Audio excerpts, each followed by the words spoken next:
একটা সরকারের সবসময় একটু ভয়ে থাকা দরকার, আচ্ছা? কারণ ওদের জবাবদিহিতা হওয়ার কথা জনগণের কাছে। হয়তো ওরা 15 বছর সরকার করে ভুলে গিয়েছিল এই কথাটা। এতগুলা মানুষ একটা আইন শৃঙ্খলা বাহিনী হামলায় যদি মারা যায় কোনো দেশে, তাহলে কি অ্যাটলিস্ট আমরা কয়েকটা পদত্যাগ দেখতাম না? কিন্তু এটা তো এখনো পর্যন্ত আমরা কোনো সাইন দেখতে পাচ্ছি না। আমাদের সরকার যে বুঝেছে যে কী ঘটে গিয়েছে, যে ওরা কি ঘটিয়ে ফেলেছে। এটা তো কমপ্লিটলি অ্যান্ড আটারলি ইলিগাল একটা জিনিস। আমরা কয়েকদিন আগেই তো একটা পোস্ট খুব ভাইরাল হয়েছে, 17 বছরের একটা বাচ্চাকে 19 বছর দেখিয়ে নিয়ে যাচ্ছে, যেখানে জুভেনাইল কোর্টে নেওয়ার কথা ওদেরকে। এটা কমপ্লিটলি অবৈধ। এরকম ওই একটা কেসের নাম আমরা হয়তো শুনেছি ফেসবুকে দেখে, সোশ্যাল মিডিয়াতে দেখে, তাও কিন্তু আমরা ওটা অত সহজে দেখি নাই। আমাদের সব সোশ্যাল মিডিয়া তো বন্ধ রেখে দিয়েছিল এতদিন। কত শো অন্য 17 বছরের বাচ্চা, 16 বছরের বাচ্চা, 15 বছরের বাচ্চা এভাবে পড়ে আছে কারাগারে, আমরা তো জানিও না। কিন্তু তার জন্য আমরা চাই সব সাধারণ শিক্ষার্থীদেরকে মুক্তি দেওয়া হোক। যদিও হয় কোনো সভ্য দেশে এতগুলা মানুষ মারা গেল, আপনার কি মনে হয় না কোনো জবাবদিহিতা ছাড়া কেউ এটা বেঁচে থাকতে পারতো?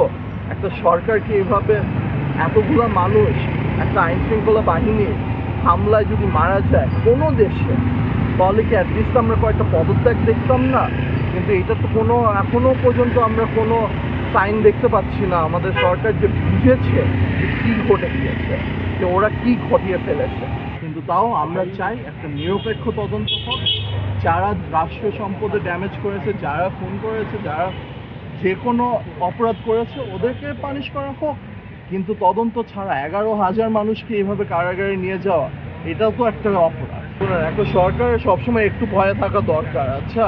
কারণ ওদের জবাবদিহিতা হওয়ার কথা জনগণের কাছে। হয়তো ওরা 15 বছর সরকার করে ভুলে গিয়েছিল এই কথাটা।